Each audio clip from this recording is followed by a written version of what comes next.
राज्य सरकारंकर एक वर्ष पूर्ति अवसर में विकास वाहन रथ बस्ता ब्लॉक रे पंचायत को पंचायत बुली बुली राज्य सरकार विभिन्न जनकल्याणकारी लोकाभिमुखी योजना सहित विकास वार्ता साधारण लोकों निकट में पहुंचाऊछि, जहाद्वारा लोके अधिकरू अधिक सचेतन हो पारे। ए अवसर में पाउसपुली पंचायत पाउसपुली हाट पड़िया निकट में विकास वाहन रथ पहुंचवा रथ को स्वागत करा।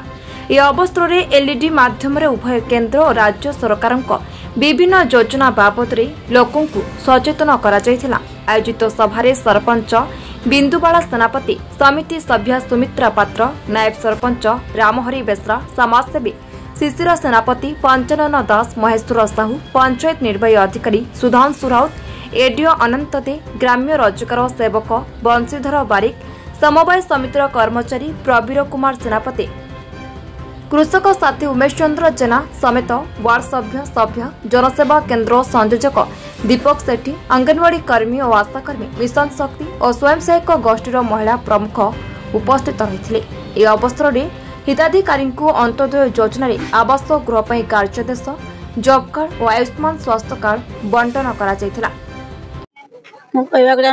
योजना लोकों पाखे योजना ठीक समय पहुंची पार नहीं, कार्यक्रम सब कर लोकों के सुविधा पाइबे पाखे केमती पहुंचो योजना से प्रोग्राम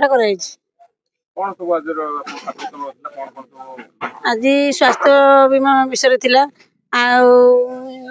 इंदिरावास, जॉब कार्ड, अंत्योदय थिला, सब दिया गला, आयुष्मान कार्ड बंटन आज।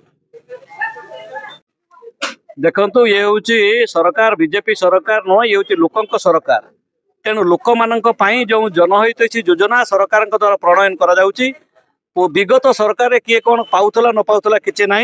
एबे आम सरकार मुख्य उद्देश्य हूँ लोक मान एमती पंचायत स्तर में सचेतन करी दाबी जमी लोक मैंने दृढ़ दाबी हासिल करें, न्याय पाइपर से सरकार लोक सचेतन करने यही सब कार्यक्रम कर। बस्तारू अजित कुमार संक रिपोर्ट, बी न्यूज।